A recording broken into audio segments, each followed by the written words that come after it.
उधमपूरमधील बसंतगड भागामध्ये दहशतवाद विरोधी कारवाई सुरू, तर कारवाईच्या दरम्यान एक भारतीय जवान शहीद। संकट काळामध्ये आम्ही केंद्र सरकारच्या पाठीशी, दुश्मनांशी दोन हात करण्याची तयारी असल्यास आमचा पाठिंबा, संजय राऊतांचं महत्त्वाचं वक्तव्य। काश्मीरमधून महाराष्ट्रातील नागरिकांना परत आणण्यासाठी राज्य सरकारकडून विशेष विमानाची व्यवस्था। आज दुपारी 2 विमानं श्रीनगरहून मुंबईत दाखल होणार।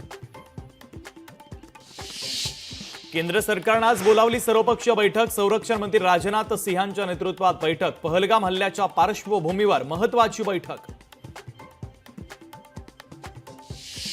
पहलगाम हल्ल्यातील दहशतवाद्यांची माहिती देणाऱ्यांसाठी 20 लाखांचं बक्षीस जाहीर, तर काश्मीर पोलिसांची घोषणा।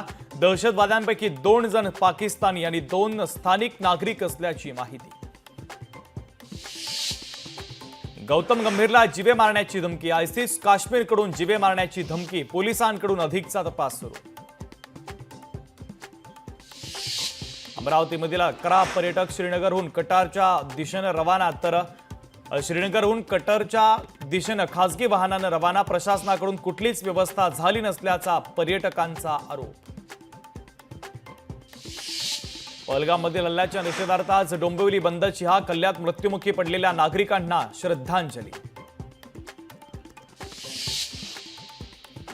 उद्योजक आणि पद्मविभूषण कुमार मंगलम बिर्ला यांना लता मंगेशकर पुरस्कार, तर अभिनेता सचिन पिळगावकर, सोनाली कुलकर्णी, श्रद्धा कपूर यांना दीनानाथ मंगेशकर पुरस्कार।